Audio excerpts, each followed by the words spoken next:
بسم اللہ الرحمن الرحیم اللہم صلی علی سیدنا و مولانا محمد وبارک وسلم وصلی علیہ۔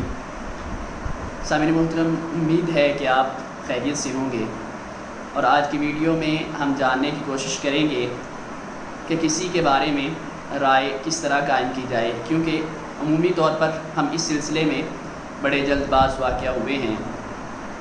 اس بات کو سمجھنے کے لیے ہم ایک مثال کی طرف جاتے ہیں۔ ایک عقلمند اور سیانہ آدمی تھا، اس کے 4 بیٹے تھے۔ وہ یہ بات اپنے بیٹوں کو سمجھانا چاہتا تھا۔ اس نے اپنے 4 بیٹوں کو ایک سفر پر روانہ کیا۔ اس نے کہا کہ تم لوگ ایک سیب کے درخت کے پاس جاؤ گے۔ ہر بیٹا مختلف موسم میں جائے گا، ایک گرمی کے موسم میں، ایک سردی کے موسم میں، ایک خزاں کے موسم میں، اور ایک بہار کے موسم میں۔ جب 4 بیٹے مختلف موسموں میں اس درخت کے پاس گئے تو ان کی واپس آتے ہوئے آراء مختلف تھی۔ ایک نے کہا کہ بڑا چھاؤں دار درخت ہے، سایہ دینے والا ہے۔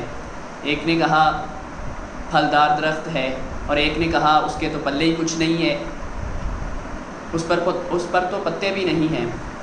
تو ایک بیٹے کی مختلف رائے تھی۔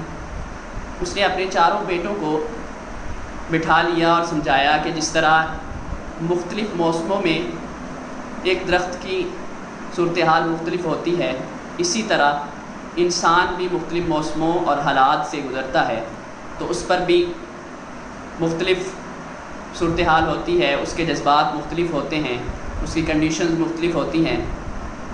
لہٰذا ہمیں کسی کے بارے میں جب رائے قائم کرنی ہو تو اس کے تمام حالات کو دیکھنا چاہیے، اور یہ رائے قائم کرنی چاہیے کہ وہ فلاں حالات میں اس طرح کا ہوتا ہے اور فلاں حالات میں اس طرح کا ہوتا ہے، کیونکہ جب ہم پلک جھپکنے میں رائے قائم کریں گے تو وہ ایک گمان کی طرح ہوگا، جس کے بارے میں اللہ تبارک و تعالیٰ نے ارشاد فرمایا ان بعض الظن اثم، بے شک بعض گمان تو گناہ ہیں۔